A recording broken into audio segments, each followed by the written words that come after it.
Sony Pictures développe un film sur le personnage de El Muerto. C'est qui encore ce mec?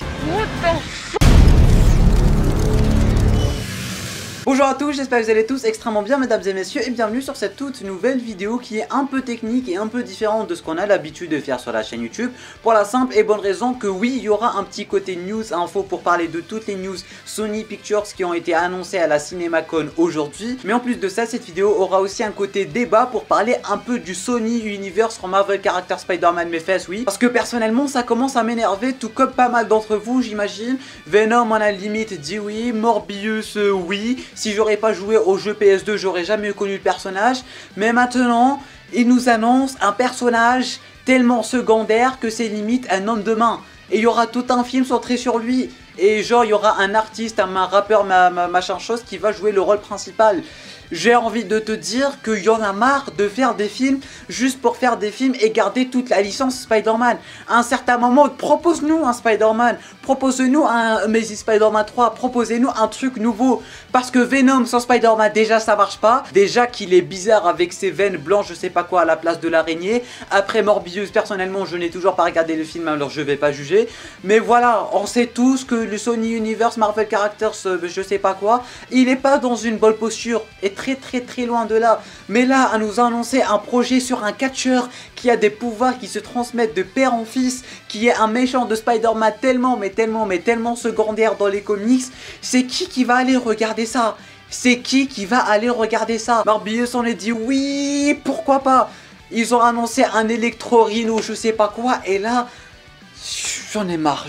Plus sérieusement, je vais essayer de me calmer et déjà on va commencer par les news de cette vidéo. Première news à aborder, Venom 3 est bel et bien officiellement en développement. Alors ça va en choquer plus d'un d'entre vous, surtout vu que Venom 2 Let There Be Carnage n'a pas bien marché, on ne va pas se mentir. Mais quelque chose me dit que ce projet est en train d'aboutir et en train de continuer pour la simple et bonne raison qu'ils ont des projets pour ce Venom de Tom Hardy, je sais pas moi, pour le faire combattre Spider-Man, pour un film Sinister Six, pour le faire rejoindre le MCU, un truc dans le genre, ou bien s'ils font leur propre Spider-Man. C'est sûr et certain, surtout que l'univers il est pas en train de marcher, du coup c'est sûr, à un certain moment ils vont le faire rejoindre Spider-Man ou combattre Spider-Man pour toucher le plus de public possible. Ça m'étonne pas. Le film Spider-Man Across the Spider-Verse partie 2 est renommé et devient Spider-Man Beyond the Spider-Verse et sortira en 2024. Plus précisément le 29 mars 2024. Bon, après on sait tous très bien que toutes les dates peuvent changer et on a aussi quelques news concernant The Spider-Verse, mais ça va être le sujet d'une autre vidéo parce qu'on a quelques informations en ce qui concerne les personnages de ce film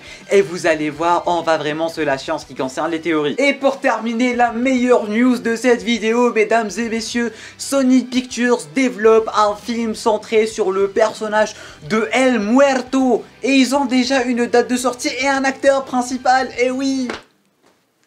Il sortira le 12 janvier 2024 et sera joué par l'artiste Bad Bunny. Je le connais pas et j'ai pas envie de le connaître. Le film, je le connais pas, j'ai pas envie de le connaître. Le personnage, je le connais pas, j'ai pas envie de le connaître. D'accord, vous voulez faire des films divers et variés, je sais pas quoi, mais on a besoin de Spider-Man à un certain moment. Venom qui est un personnage méga ultra connu et ça a pas marché. Morbius qui est un personnage pas du tout connu mais un peu badass, un peu stylé, vampire et compagnie, ça a pas marché. Qu'est-ce qui vous dit qu'un catcheur qui a des pouvoirs qui vont se transférer de père à fils, ça va marcher?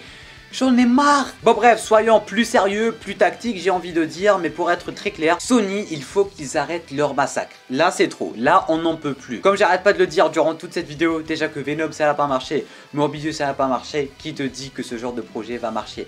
Déjà qu'on a Kraven qui a déjà commencé son tournage. D'accord, c'est bien beau tout ça de faire des films sur les méchants et tout, mais là on a l'impression que Sony, ils veulent uniquement faire des films pour la simple et bonne raison que s'ils proposent pas de films, ils vont perdre la licence Spider-Man. Mais est-ce que c'est aussi mauvais que ça que Sony perde la licence Spider-Man? Alors oui, bien évidemment pour eux, ça serait la merde, ça serait la catastrophe vu que c'est leur source de revenus numéro 1. Mais pour nous, j'ai envie de vous dire que c'est pas une aussi mauvaise chose que ça. S'ils perdent les droits de Spider-Man, le MCU récupère les droits de Spider-Man et on serait bien. On serait giga bien, on pourrait avoir du Miles Morales, on pourrait avoir Spider-Man se combattre contre tous les méchants, on pourrait même avoir des projets de méchants, mais dans lesquels on voit Spider-Man, on pourrait vraiment avoir des dingueries, et Sony va arrêter son carnage, parce que limite, ça fait quoi? Des années que Sony n'arrête pas de proposer des films, et ces films ne marchent pas, ces films n'arrêtent pas de bider, à part les films d'animation Across Spider-Verse. à croire que les mecs, ils arrivent à gérer des films d'animation, un univers de films d'animation, parce que oui, voilà, c'est bien taillé, j'ai envie de vous dire. Le premier, le deuxième et maintenant le troisième qui a été confirmé, Beyond the Spider-Verse. Les mecs, ils ont tracé la timeline de leurs films d'animation, mais en ce qui concerne de vrais films avec de vrais acteurs et compagnie, ça ne marche pas du tout. Mais j'ai envie de vous dire que la réponse, elle est là devant nos yeux. Il y a Spider-Man, ça marche. Il n'y a pas Spider-Man, ça ne marche pas. Tu peux pas me proposer un film sur Electro sans Spider-Man. Tu peux pas me proposer un film sur un méchant sans son ami principal. Surtout si le méchant il a rien à raconter. D'accord, Joker ça a marché. Parce que Joker, de 1, ils ont retravaillé un peu son origin story pour que ça fasse plus politique, plus film à Oscar, je sais pas quoi. Mais là, me faire du Venom, me faire du Morbius, non, désolé. Et encore moins ce El Muerto, quoi. Pour moi, personnellement, la seule solution serait soit de céder les droits à Marvel une bonne fois pour toutes, qu'on en finisse avec ce carnage, soit enfin intégrer leur propre Spider-Man. Le Spider-Man du Sony Pictures Marvel Characters Universe, je sais pas quoi. Là, ça serait bien. Et aussi, il faudrait trouver un autre nom quand même. Hein. Mais globalement, tant qu'à intégrer un Spider-Man, je dis non au Spider-Man d'Andrew Garfield. Et pour l'instant, j'aurais jamais cru le dire un jour, mais je dis non à un Amazing Spider-Man 3.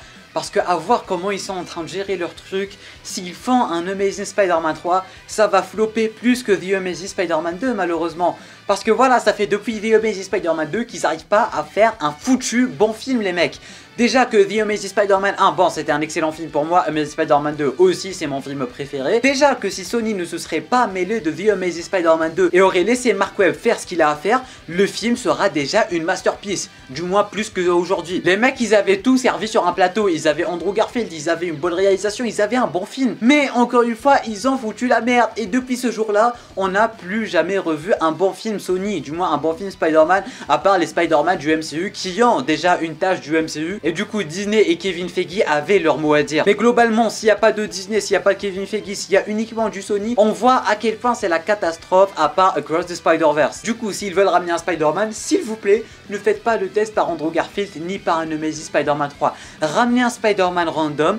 Si ça marche, je vous donne mon approbation pour faire The Amazing Spider-Man 3. Alors oui, il y a le projet Silk qui me hype un peu pas mal, le projet Spider-Woman, le projet Madame Web. Là, c'est des projets qui peuvent attirer nos attentions pour la simple et bonne raison que c'est des personnages qui n'ont pas besoin de Spider-Man pour apparaître. C'est des Spider-Man à eux-mêmes, c'est des Spider-Man d'un autre univers. Là, je dis oui parce que c'est de nouveaux trucs. Mais ramener Venom sans Spider-Man, Morbius sans Spider-Man, mais là, El Muerto sans Spider-Man, alors que El Muerto, il devrait pas le ramener tout court, même si pour être un big bad dans un film de Spider-Man, lui limite il pourrait faire un peu genre un homme de main dans un film Spider-Man, tu vois. Là, ça pourrait passer crème. Bref, vous aurez compris à peu près ce que je veux dire en ce qui concerne toute cette vidéo et tout le délire avec Sony et compagnie. Je compte sur vous pour partager cette vidéo si vous avez le même avis que moi parce que franchement, il est temps de faire savoir le maximum de monde à quel point ça commence vraiment à être dégueulasse. Tu peux aussi t'abonner à la chaîne YouTube ainsi qu'activer les notifications en cliquant juste ici sur ma grosse tête qui n'est pas si grosse que ça. Tu peux regarder une autre vidéo en cliquant juste là et moi je te dis à très bientôt pour une toute nouvelle vidéo. C'était Lamiat, portez-vous.